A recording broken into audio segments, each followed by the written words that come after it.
ටොන්සොයා කතාව මුලින් ඉඳලම බලන අපි හැමෝම ගොඩක් ආසාවෙන් බලාගෙන ඉන්නේ ආදේශුයි හසරලි ආදරය කරන හැටි දකින්න. ඒත් දැන් කතාව ගලාගෙන යන හැටියට මට හිතෙනවා ආදේශ් හසරලිගෙන් කැමැත්ත අහන්න කල්ගත වැඩි කියලා.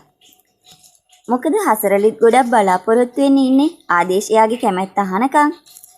හැබැයි ඉතින් මම මගේ කලින් වීඩියෝ වලදී කිව්වා වගේම හසරලිගේ ආදේශ්ගේ ආදරයට ආදේශ්ගේ අම්මගේ කැමැත්ත ගන්න එක නම් ලේසි වෙන්නේ නැහැ.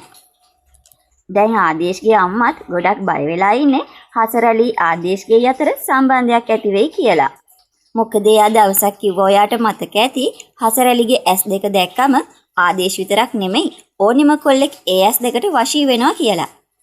ඉතින් හසරලි ආදේශ්ගේ අතර සම්බන්ධයක් ඇති වෙන්න කලින් ආදේශ්ගේ අම්මා හසරලිව හම්බ වෙලා ඒ වගේ සම්බන්ධයකට එයාගේ නම් කිසිම කැමැත්තක් නැහැ කියලා හසරලිට කියයි කියලා මට හිතෙනවා. ඉතින් මගේ මේ අදහස ගැන ඔයාට මොකද හිතෙන්නේ?